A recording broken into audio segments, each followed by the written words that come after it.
Horror was, was my middle name, and it's something that I'm still is still my favorite genre. And the first movie I did after I finished my apprenticeship was a movie of the week for TV called Gargoyles, which I won my first Emmy for. So, the very first movie out of my career was a horror movie. I've always been a horror movie fan. I was a fan of every classic horror movie out of Universal. I was a fan of Boris Karloff's Frankenstein and Lon Chaney's Wolfman. I was a fan of most of the classic characters, Spencer Tracy's Dr. Jekyll and Mr. Hyde, Charles Laughton, The Hunchback of Notre Dame. Horror films kind of, took a level of being the A-level movie. When the first Universal movies came out, they were the classic movie. And they held that classic genre, that classic position for some time. And then it kind of fell off in the 50s and became the B-movie, the kind of the schlock horror movie. And we kind of lost the strong aesthetic of how good a horror movie could be. Hammer came in and did some really kind of classy horror movies and some scary horror movies. I remember The Curse of Frankenstein being a terrifying movie for me to watch at that time. And then we went through this slump, and when I got into it, the business myself, I really wanted to try and be a part of raising the bar of horror movies, of doing them in a more classic and classy way, of doing the effects in a way that could be, something you look at and respect the work that went into it, that wasn't just blood and gore. There was a lot of energy, artistic energy put into it. And then horror movies took a huge upturn when Ridley Scott directed Alien.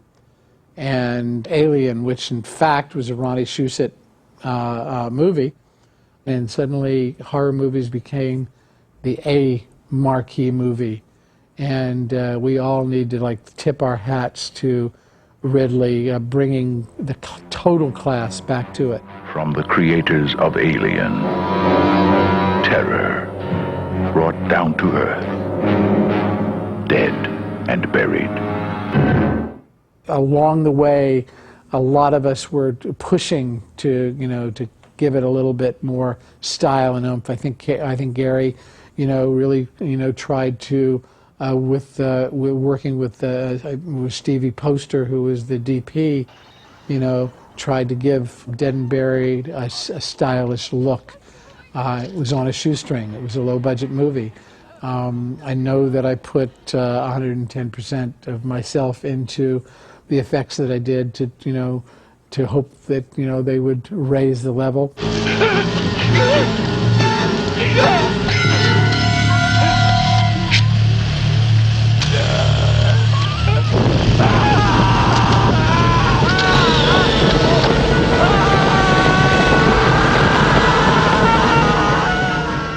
The wonderful thing about that particular effect, actually, which is when the effect really came into play, was after Chris was burned, and our first real vision of him, which is inside the car, upside down, the charred visage of him, where you believe he's dead. Of course, his scream makes you realize that he's not. And conceptually, I was getting into, at this period of time, trying to, again, go beyond simply what you could do with a makeup effect and recreate actors and start using forms of puppetry to allow these effects to be that much more visceral, that much more real, actually to get into the skin rather than just to layer on top of it. And so that first effect, of course, was actually a puppet. I believe my one and only argument with the director, with Gary Sherman, on that particular effect, when we shot it, I remember we did a test in my studio of the burning head. We did it upside down, and which is the way it was scripted and the way it was ended up in the movie, and right side up. And I'd spent an enormous amount of energy trying to create this very realistic, burn victim puppet. And after the test, for my eye, it really didn't read as organic to me upside down as it did right side up. So I remember throwing a real hissy fit on the set. I was probably on that particular day, probably somebody that Gary would say, I don't want to work with this guy anymore. He's an old lady, he's a brat. Yet I must say, in revisiting the film, that it still works upside down. And it really showed in this movie how extensively we could use puppets. A lot of people don't realize that, but the next time we see him, he's in bed, burned and wrapped, and all that's visible is his eye, and the entire body is a puppet. We were able to get a lot of expression and performance out of this puppet that was about to take a needle in the eye, and in looking at it again, it still holds up. The shock and the fear in the puppet's face when Lisa walks in. Hi. I'm so glad to see that you're feeling better. I'm going to give you something. It's going to make you feel even better. Chris gave a great performance there. Unfortunately, it wasn't Chris, it was Stan.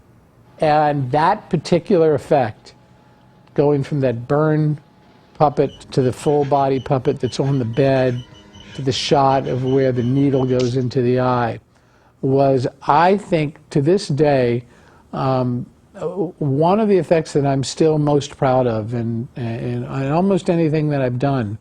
I spent an enormous amount of time. This was before it was Stan Winston and Stan Winston Studio, and I did much of the work, most of the work myself, from the sculptures to the animatronics to all of the delicate work, and actually created this puppet virtually by myself. And it was very important to me for this eye. This was a big deal, to make this eye completely organic so that it could hold up in a close-up, so that it in fact would work for this shot where we see the needle go into the eye. And I remember vividly how much energy I put into every lash being perfect, that the movement of the lids was perfect, that the eye movement was organic, that everything about that close-up would be completely organic so that it would hold up on screen. And one of the reasons for building the entire body was to be able to move up the body, go into that shocked face, and then see the eye, get the needle put in it. And we did shoot it that way in reverse, as it turns out. In the cut, Gary decided to cut it so that it was its own little piece where you just saw that moment for the needle to go in. In order to have that needle know that we were going to nail it dead center, what I did was I drilled a very fine hole in the glass eye itself, the resin eye which had created, and started with the needle already embedded in the eye, and reversed everything, had the eye closed, squinted tight, and on action pulled the needle out and the eye opened up. I was hoping that it would all be done in one fluid shot, which would really sell the fact that it wasn't an insert shot of this artificial eye. But the fact of the matter is it did work.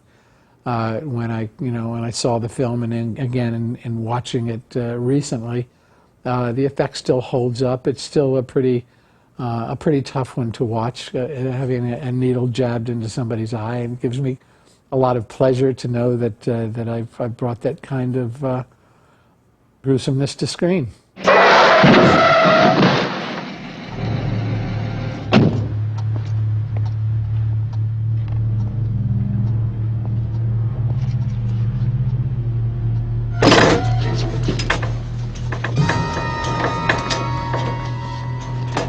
There was another kind of fun effect where it was the severed arm on the grill of the car. This was before we'd gotten into a lot of heavy animatronics.